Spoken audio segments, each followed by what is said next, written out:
The BYD Seagull is the best-selling EV, indeed the best-selling car of any kind here in China.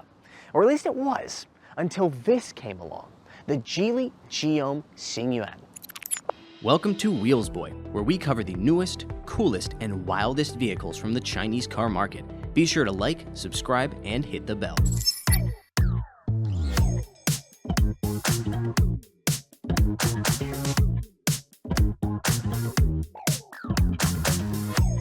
How the Singuen managed to usurp the Seagull comes down to a very basic formula. Take a car that's about the same size as a small hatchback and sell it for the price of a tiny city car. That's how you end up with something that measures 4.135 meters in length, about the same length as a BYD Dolphin, but has a starting price of just $9,500 USD, undercutting that same Dolphin by over $4,000.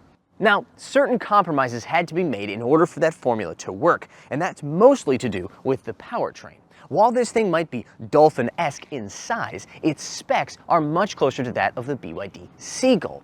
The base version of this car uses a 30 kilowatt-hour LFP battery pack with a claimed CLTC range of 310 kilometers. The upper spec cars use a 40 kilowatt-hour pack with a claimed range of 410 kilometers.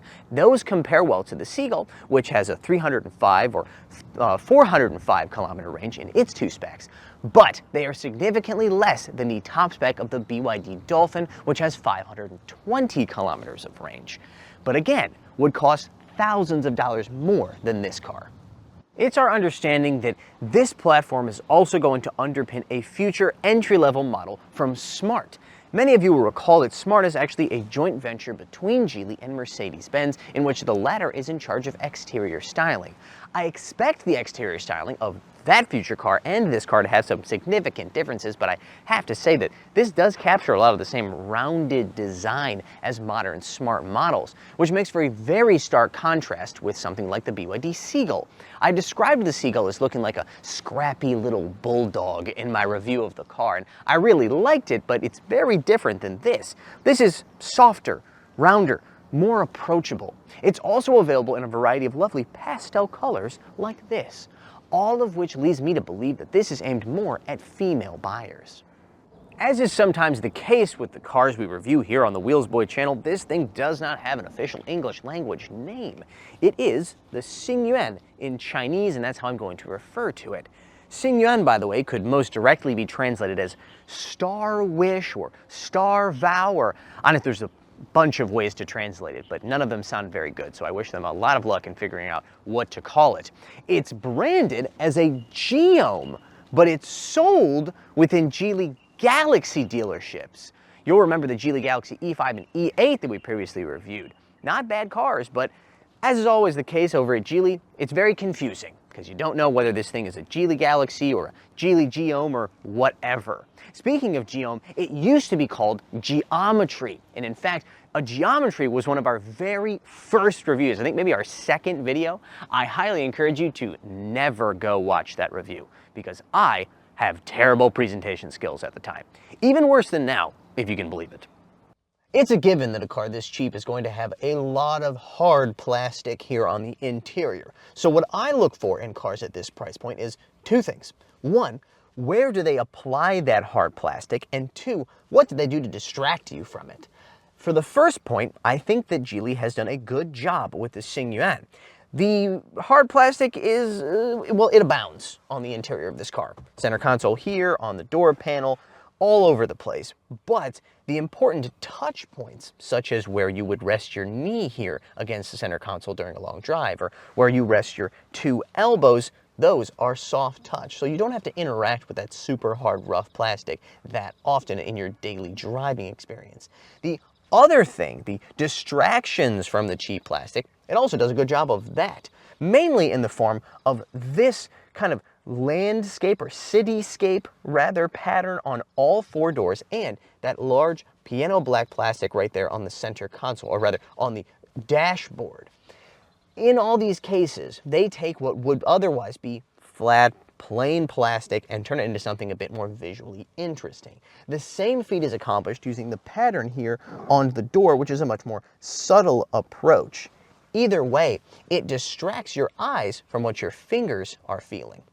The Xingyuan starts off on more or less even ground with both the Dolphin and the Seagull when it comes to their base models and their screens. All of them have a 10.1-inch center screen, and the Dolphin and this car have an 8.8-inch screen on all specs, whereas the Seagull, it has a 7-inch screen, which you upgrade to 8.8-inch. However, when you get to higher specs, the center screen on this one easily outpaces that of the Seagull or the Dolphin. Those max out at 12.8 inches in the case of the Dolphin, and this one is 14.6 inches. It also has their Fly Me Auto operating system, which is, in my opinion, undoubtedly superior to that of the BYD, both visually and in terms of its user experience. South of that center screen is a flowing center console with a wireless charging pad in higher spec models. Beside that is your transmission lever, which is a nice, cute little unit right here. Nice and compact, doesn't take up a lot of space. That right there is the park button, and above that are a couple of controls for your air conditioning functions. Cup holders, phone placement there. Behind that is a pretty capacious center console storage area, which combines with the storage underneath the center console here to create a very spacious feeling front row. The Xingyuan is available with 4 to 6 interior speakers. Now, I say interior speakers because it is also available on some specs with 1 exterior speaker. This is the same system we've seen on other cars from Geely, particularly the Galaxy brand. It allows you to entertain/harass people outside of the car with sounds ranging from a cat's meow to a lion's roar to a tractor.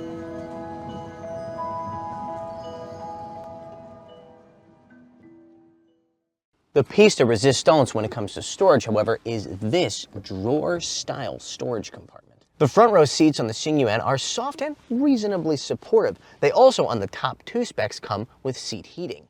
The second row seats, also reasonably soft and supportive. I'm pleased to see this much leg room back here in a car that has a wheelbase of 2.65 meters. I'm also happy to see that there's a place for you to stick your feet underneath that front row seat as well. Headroom. Not bad for someone of 1.75 meters or 5'9" stature like myself. You've also got a single Type A USB charging port on the rear of the center console. The only disappointment, if you want to call it that, is the fact that there's no fold-down center armrest. However, this second row does fold down in a 60-40 split, and it will turn that 375 liters of space behind into 1,320 liters. Unlike the BYDs with their front-mounted electric motors, the rear motor Xingyuan is able to have a frunk, in this case measuring 70 liters.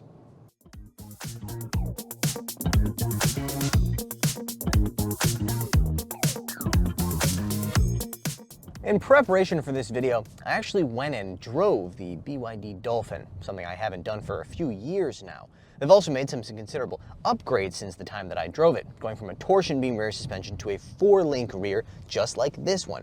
McPherson strut front, by the way, on both of them. I gotta say, there's a reason that that car costs $4,000 USD more than this one, and it's not just because that one has a bigger battery with more range.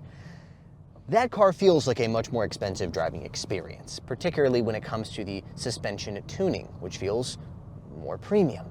It has better damping, you're more isolated from bumps in the road. This, on the other hand, very much feels like a cheap, basic suspension.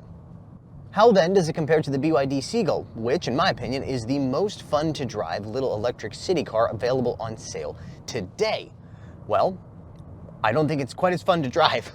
I will say that it definitely captures some of the agility, but the agility of the Seagull is based mostly on the fact that it's about that long. Now, this isn't a big car, it's only about that much longer than the Seagull, but you can feel that from behind the wheel. Still, it does feel flickable, certainly more flickable and more maneuverable than a Dolphin. No surprise here, this thing splits the middle between the Dolphin and the Seagull when it comes to power levels. The base car has 58 kilowatts and 130 newton meters of torque, but if you upgrade to this version, you get 85 kilowatts and 150 newton meters of torque, or around 115 horsepower and 110 pound-feet.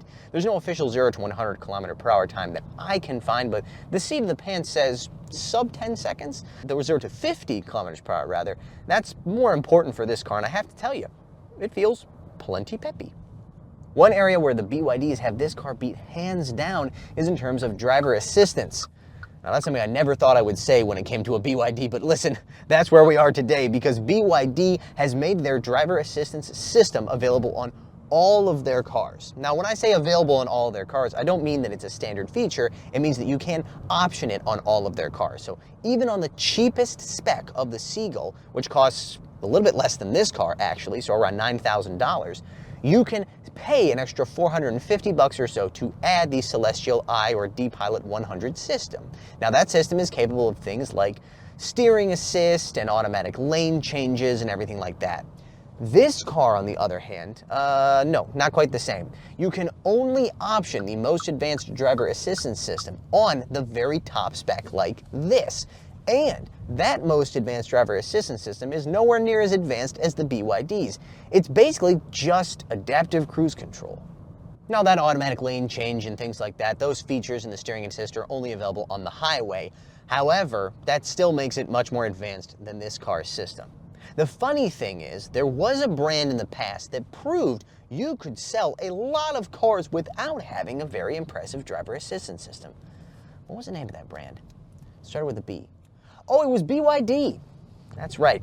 BYD for a long time had one of the least impressive driver assistance suites of any brand, and yet they still outsold everybody else. Seems like Geely was paying attention.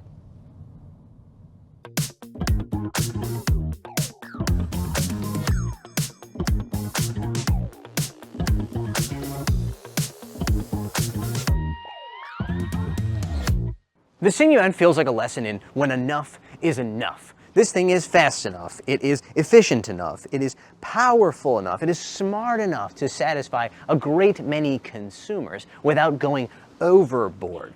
Combine that with the fact that it's offering a size that is normally associated with a higher price point for a much cheaper price, and obviously you have something that people really want to buy. All you need to do is look at the sales charts to know that. All right, that's going to do it for today's video. Thank you so much for watching. Be sure to like, subscribe, and hit the bell.